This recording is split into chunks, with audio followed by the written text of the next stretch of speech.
Eric D'Amato. And I am Matt. And welcome back to Mindbreakers. You haven't been here since, Manhattan Baby. I mean, yeah. That was 21 episodes ago. But, I've noticed a trend on Mindbreakers. It's, I'll watch a movie, it'll utterly destroy me. Yeah. And then I come back, 30 episodes later. Well, you see, they could take your life with stuffed birds, but they could never take your immortal soul. It's been so long since I've seen that, and that line makes the movie. Yeah, I'll never forget it. It's so good. Well, I don't remember anything else that happened in it, but I remember the birds. Yeah, the ending part is the most memorable thing about that film. I remember there's a blonde kid who laughed a lot and I think got teleported into the eye without resolution. I don't know. I think everyone got teleported into the different world at some point.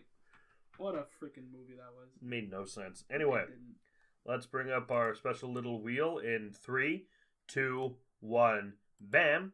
And give her a spin. Let's see what we got.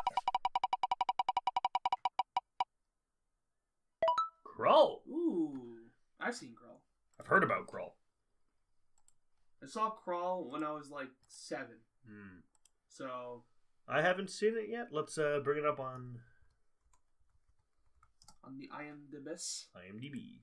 Krull, 1983. That's a good sign.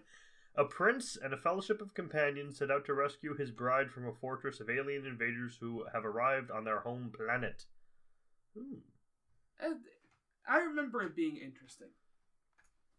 But again, I was 7, so... I just love this thing on the side as who gives a shit? What is 50 Shades Freed star Ariel Kebbel watching? I don't even know who that is. Why should I care what they're watching? Nice picture of the Princess Bride. That's a good movie. Yeah, it's an amazing movie. Watch that movie. It's a great film. Just as long as I don't have to give a shit what friggin' 50 Shades... And what's 50 Shades Freed? That's the third one. There's a third one? There's 50 Shades of Grey, 50 Shades Darker, and then 50 Shades Freed. Why? I have been questioning that for a very long time. It's porn. Yeah. It's Twilight fanfic porn. That's all it is. Yeah. And there's 3 movies. Well, there's 3 books too, but I mean, yeah. They could, yeah. Why did they make PG-13 porn movies anyway? You gotta hit that demographic somehow, you know what I'm saying? Anyway, Krull. On a distant planet, a great kingdom was ravaged by beings who came from the future to conquer the universe.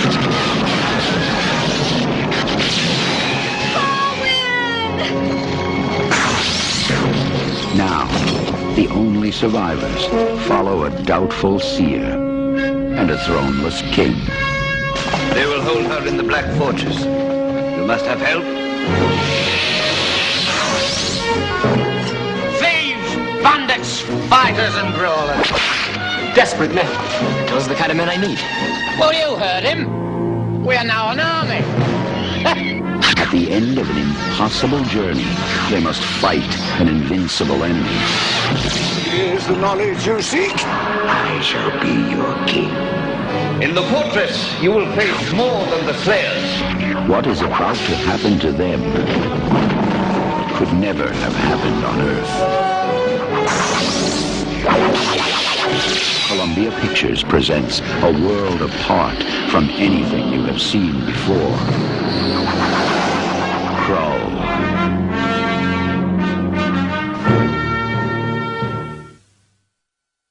That was a really long movie. 2.5-ish hours. Good lord. Great cast. Oh yeah, no, the cast is good for the most part. And some of it could be removed without losing anything, but we start out with text crawl like we always do with this kind of movie. It's an 80s fantasy film. You gotta build up that subplot. There's a beast who goes around invading other planets. Right, yeah. And he has a flying fortress. He has Beast's moving castle, basically. Yeah. Yeah, pretty much. And now it's a wedding. There's a first you get to the thing. There's a princess who will be queen, and she will choose a king, and together they will rule the world of Krull, and their child will rule the galaxy. Oh my god, right, the prophecy. I forgot about that. So we're on the world of Krull. Krull is the name of the planet, not of any particular character. And there's a wedding between Princess Lisa and Prince... Okay, I'm going to say this now, most of the names in this movie are impossible to remember. Yeah, like, they're all very, like, something you'd find in an auto-generated RPG. The only names I remember are from my favorite and least favorite characters. I only remember the name of Torquil, who was the leader of the bandits, played by one of my favorite character actors ever, Alan Armstrong. I liked Torquil. He was cool. He was really cool. And my least favorite character ever, the irritating fucking wizard, the incompetent fucking wizard, Ergo. I don't know if you can call him a wizard, Ergo. to be honest. Ergo. He's more a turn into animals. Sometimes. Well, a few times. Well, I mean, no, on purpose. Yeah. Sometimes on purpose. So the wedding isn't interesting until it gets... Well, she doesn't want to get married, then she does. When she sees the guy is hot. It's to keep two kingdoms from being at war. Yeah, and then there's some weird shit with the fire. Yeah, they pick up fire... From water. Which is actually surprisingly plot relevant. Oh, yeah, that's true. Yeah, that's like in the next 2 hours, don't worry. And then they get attacked by... the invaders. By the Slayers. Oh, right, yeah. Who have laser lances. They look like jousting lances, but they shoot lasers. And everyone else has swords. Yep. They will sometimes sword fight with them because they do have spikes on the end. Yeah. But yeah, everyone's skilled except the prince, and the princess is captured. Right. And did the marriage ceremony finish? No, it was interrupted after the whole fire crap. Cool. So the sage comes over. There's this old sage, basically. He's basically the sage from Legend of Zelda. Yeah, he's the old man. It's dangerous to go alone. Take this.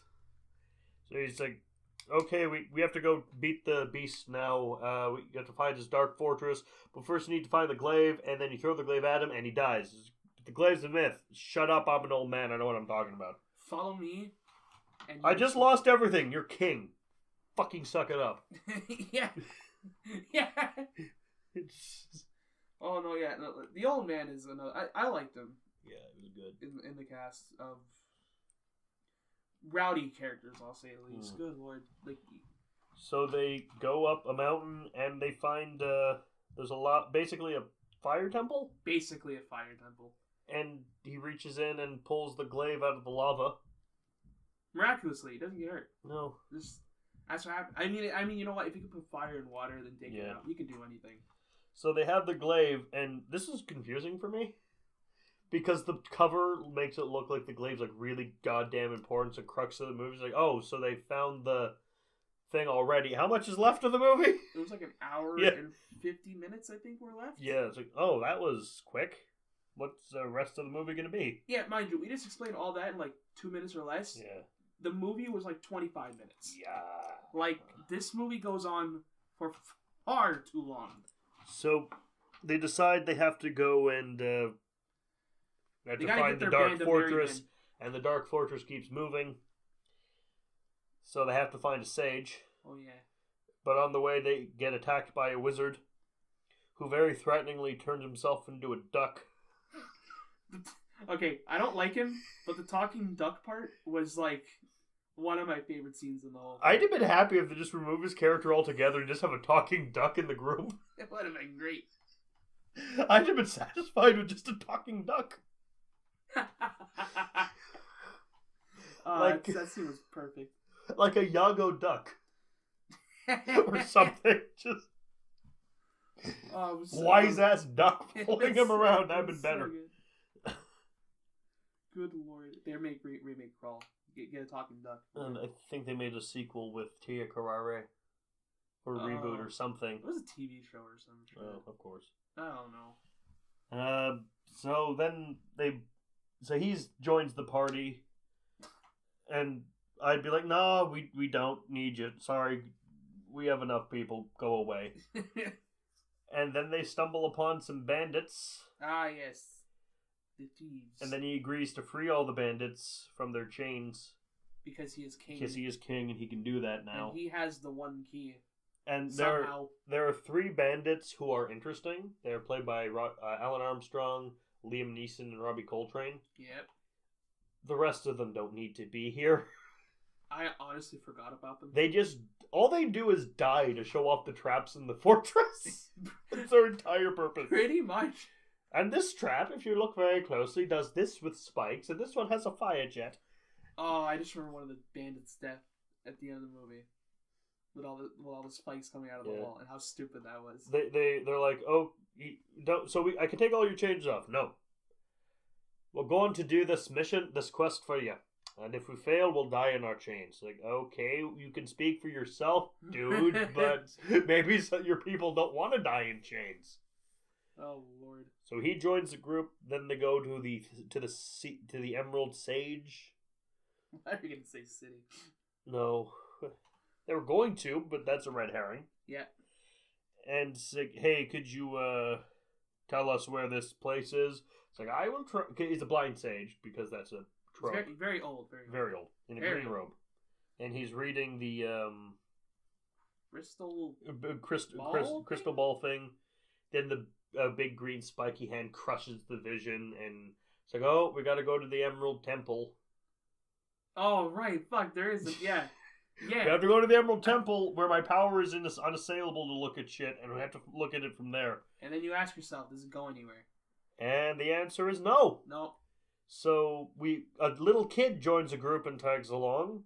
The kid was with the sage. And Ergo just bums candy off him. Because Ergo's an asshole. I forgot about that, yeah. And then as they're still traveling, they run across a Cyclops who's been following them. Cyclops is cool. Yeah. I like the Cyclops. He has a three-bladed spear. It's not a trident. It looks more like a Doc Ock tentacle, tentacle hand at the end of a stick. But he can chuck that thing good. Yeah, he can. So this whole group of too many characters is wandering the land. They're in a swamp. One guy dies. One guy dies somehow. Quicksand. Yeah, quicksand kills a guy, and then the sage gets murdered by a evil clone of himself with claws, and then the same thing tries to murder the prince until it is stabbed with a spear, because the Cyclops knew this because he saw the sage's body somehow. And yeah, so the entire sage subplot was utterly fucking pointless. That was like 30 minutes of the film. Yep. Just could have been taken out. And this is all interspaced with the princess talking to the beast and running around the castle, his flying fortress accomplishing nothing. They learn that the fortress actually moves every sundown. I like that idea, though. I like the idea that the fortress moves. Yeah. Because that's fucking clever. It just teleports. It's not like a full-on house moving castle, unfortunately. Yeah. That would be kind of cool. Yeah. I always like that. There needs to be more of that. It's a good movie, House Moving Castle. I love that film. It's not my favorite Miyazaki. No. That would be Cat Returns. I think that's one of the few I haven't seen. It's really good. Cary Elwes. Really? Yeah, he's the cat. He's the Baron. Huh. Tim Curry's the king of cats. Yes. I want all of that. Unfortunately, it's not this Tim Curry. Oh. It's Tim Curry. It's Tim Curry doing his American accent. Oh. Which is like, what? Yeah, Tim Curry, man. That's not how you Tim Curry. It's like that one movie that's on the wheel, actually. It's called, well, not on the wheel, but it's going to be on the wheel, called Circus of Fear. I've heard of that. Starring Christopher Lee. Doing a bad Russian accent for the whole movie. It's like, no, we want Christopher Lee. We want Christopher Lee. We do not want the heavy from Team Fortress 2. We don't want this. He's not that much, but still. Oh, Lord Lee, why? So, going along, and they decide, hey, let's go visit the Witch of the Web. Right, because the old guy's like, well, there is another way. Yeah. The old guy, so he goes, it's like, yeah, I'll go talk to her. I knew her before she was in the web. Yeah. And so he sneaks through the web, and there's a big glass spider creature. Oh, that was fucking Which is one of the better effects in the movie. Yeah, that was terrifying. Legitimately, I don't like spiders, but that was actually well done. I think at some point there's another Claude Evil person that shows up, a hot blonde chick. And then she is killed by the beast when she won't trick the guy who she can't seduce. Yeah. And the prince, as this has no fucking purpose. Yeah, that... So much of this movie's pointless. Yeah, like there's no real reason for that scene. It is kind of cut away to do it. You could edit this down so much. We should edit this down. I'd be... Yeah, absolutely. It was the 80s. They had easy screen transitions. There's so before they go up to the spider thing, they're talking about things they'd wish for. Urgo's is stupid. He'd like a hill-sized gooseberry pie. I don't even remember that. The little boy wants a puppy, so Urgo like sneaks away and turns into a puppy and comes back, and that is just very disturbing implications there. Yeah. That Urgo's subjecting himself to being tummy rubbed and petted and cuddled by a small child. Just to make him happy. Yeah. Good lord. And the Cyclops, and we learned that Cyclopses always know the exact time and place and matter of their death. And there's, hey, so Cyclops dude, I forget his name. So Cyclops, even in the IMDb, he's listed as Cyclops, so I'm stuck here. It's like, what do you want? What would you wish for? Ignorance. It's like, okay, you're a pretty useless character, but that line is cool. That's pretty deep. I love it. And it's deserved deep. Yeah. Not like the ending of Escape from LA, where all the power is destroyed in the world. There's no electricity anymore, and Snake lights a match, to light a cigarette, looks at the match, looks at the screen, blows out the match and laughs and says, "Welcome to the human race." To which the first time I watched that movie, I stood up and shouted, "You didn't earn that!" But we're not talking about that travesty anymore. I never seen it. I don't want to see it. It's bad. Watch my review of it, guys, if you want to see my full thoughts. But Escape from New York is one of my favorite films of all time. Yeah. And yeah. That's all you need to know about that situation. Good lord. So going through, back with the spider. The spider's going after him, and it moves. The thing is, it moves like creepy like a spider, but with the added creepiness of stop motion. I'm not afraid of spiders. I think spiders are pretty cool, but it was like it even made me a bit uncomfortable. It's not like it's all choppy and stuff. I mean, it is. It's stop motion, but it's like it's creepy. It's almost like it was done in. It took full advantage of the choppiness of stop motion to make this thing. They did a good job on it. Like, good lord. So she stops the Widow of the Web turns on, like, flips over an hourglass to, like, stop the spider. So he gets there, they talk, they used to be a couple. They had a kid after he left. She murdered the kid, so she was punished to be in the web forever. He makes her young again. She breaks the hourglass, gives him some sand, and as long as he holds the sand, as the sand drips out of his hand, he loses life energy. Basically gave him enough time to run to the others and like tell they him where told, the castle's going to be. Yeah, told him where the castle's going to be. The spider kills her. He dies. They go to the castle. Half the party's killed. We're not kidding. Bumbling like into 5 traps. people make it out. Oh, to get there, we get the most pointless scene in the film. There are these magic horses who they catch, and the scene's like 10 whole minutes. Yeah, it's not like it's not like they cut to them. We see them taming. Like I'd like just cut to like show us like roping one horse maybe, and then just have them ride off. The horses. And then it leads to my. The horses scene. go at 88 miles an hour.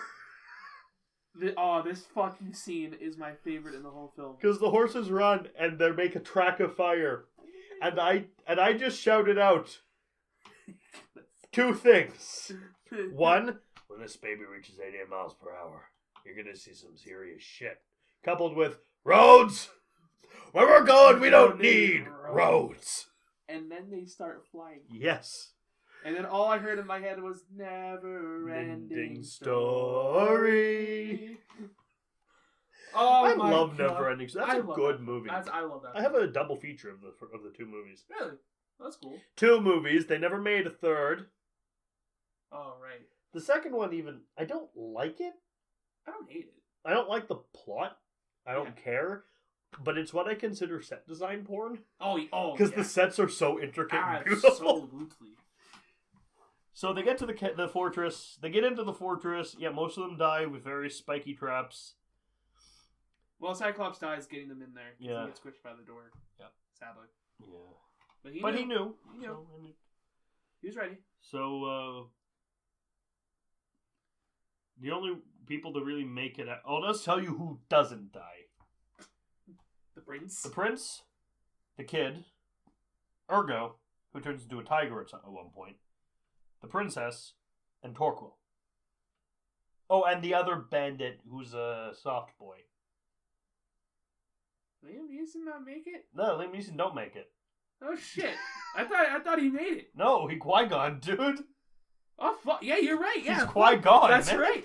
That's right. He gets stabbed. Oh my god, I forgot about that. Yeah, Good lord. I know. I legitimately forgot.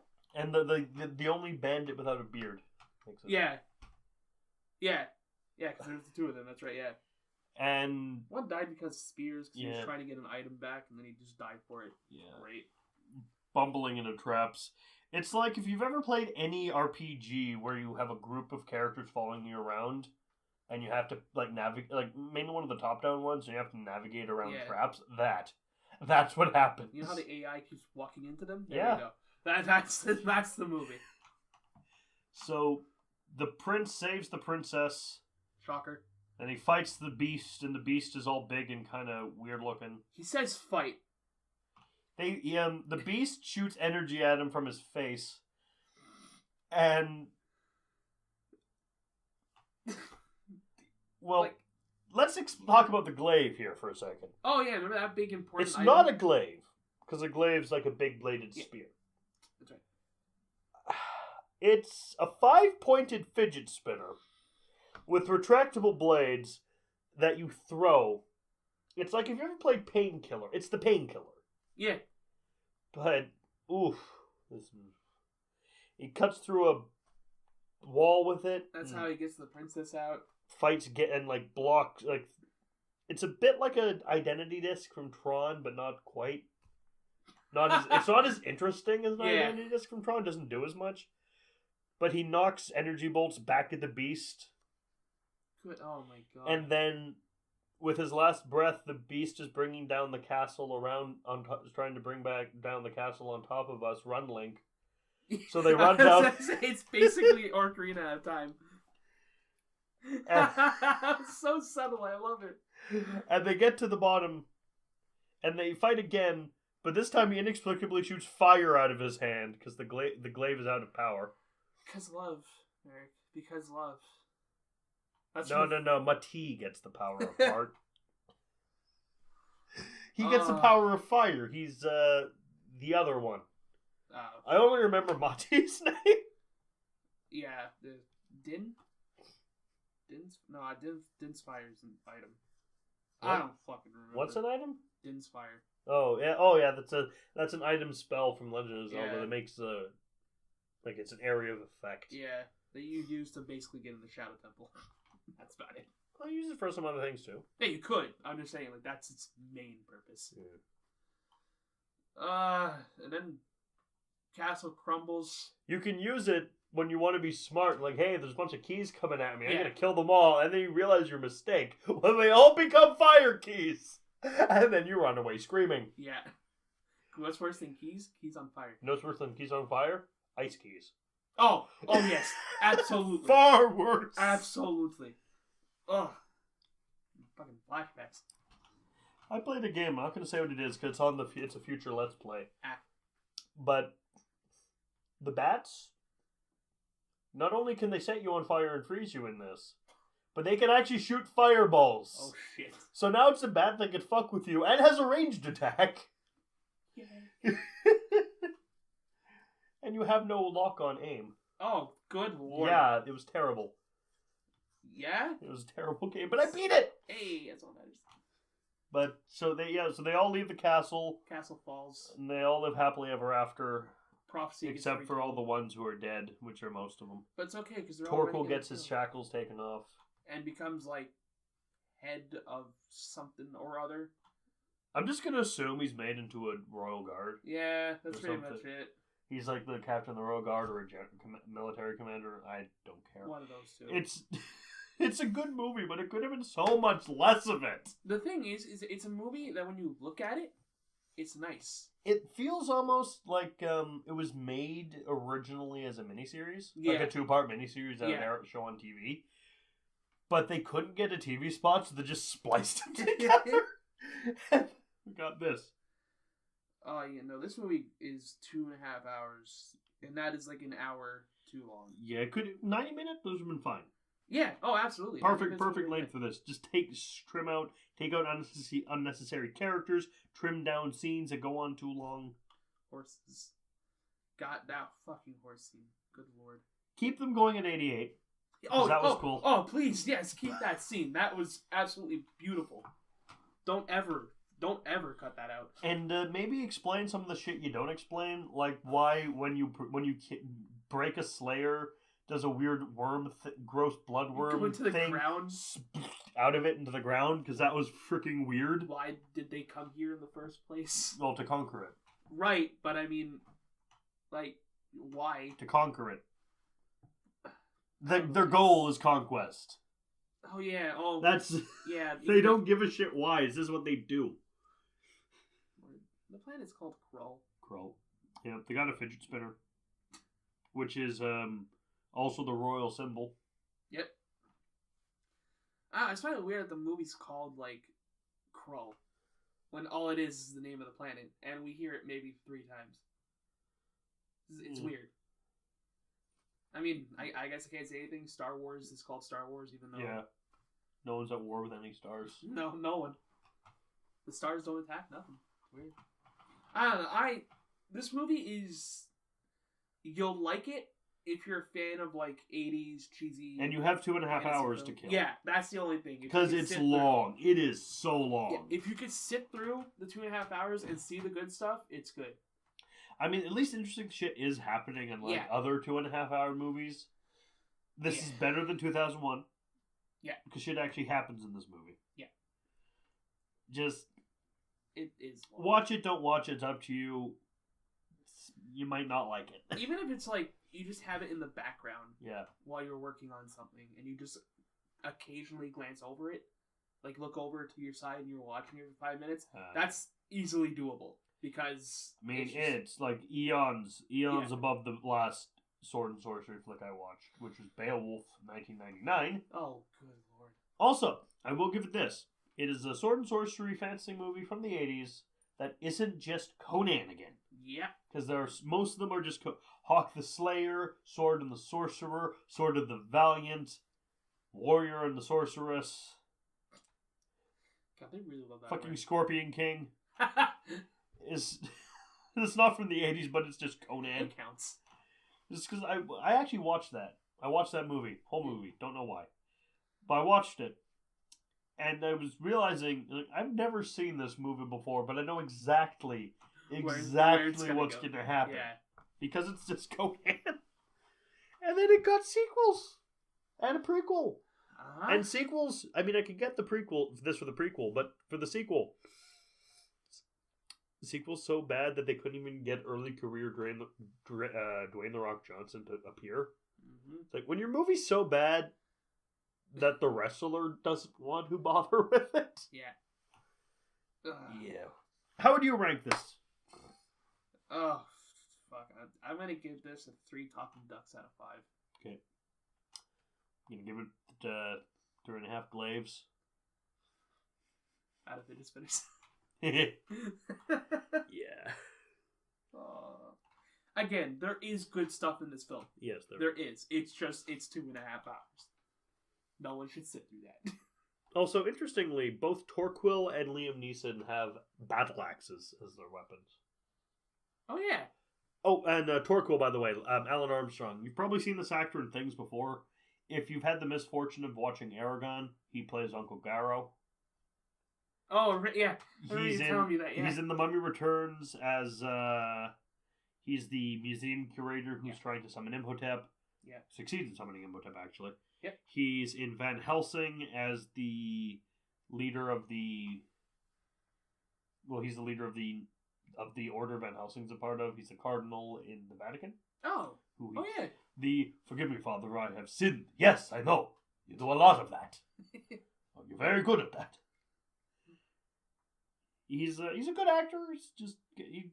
He's one of those actors who just works. Yeah. He just will take jobs and do them because he he likes acting. Yeah. He's usually, even if he's in a bad film, he's the best thing in it. Well, that's all. I mean, if you're good at what you do. Fun fact about the Mummy, the universe, and the Van Helsing universe. The game, which I let's played this past Halloween, states they're in the same universe. They are canon together. Really? Because one of the book mentions Imhotep by name, Anaxunamun by name, and the assassination of Pharaoh Seti that happens in the movie. And the subsequent curse they put on Imhotep. Huh. Which means the Magi are likely a part of the same order as Van Helsing. Shit. Also, fun fact is that Alan Armstrong's in both of them. Yeah. And the guy who plays Igor in Van Helsing also plays Benny in The Mummy. Really? You know Benny, right? Yeah. I love the whole sand wall trick. It's Yeah. beautiful. Bastards. Yeah. Both is. That's amazing. I never realized that. Wow. Shit. Yeah. That's interesting. You know what else is possibly not as canon because at least the Van Helsing and the Mummy are both owned by Universal.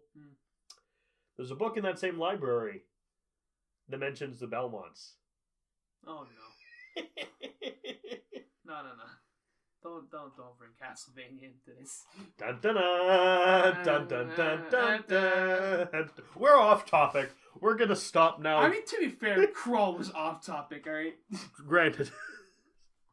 Good lord. Still though, check it out if you like. Maybe skip through parts of it or watch it at double speed like you would have done if it were bad. If you're watching this on DVD or whatever and you're like, oh, this scene looks boring, I should skip ahead, do it. I kind of wish we'd watched this. I wish this movie was bad. You know why? If we were bad, we would have watched it double speed. It's like, because then we would have spent less time on this. Oh god, what was that fucking movie you watched double speed? Creepazoids! Yeah, that's it. We got big, black, scary things. Creepazoids, creepazoids. Too bad you won't see a thing. Creepazoids, creepazoids. If you think he's ever let me down for that, by the way, Never. Never. Oh lord. Well, that was good. I like. Well, to be fair, I'm never letting you down for that. But also, Gio will not stop saying my blank go off in every fucking situation. You're right. You're right. God bless Krull. See you guys next week. Bye bye.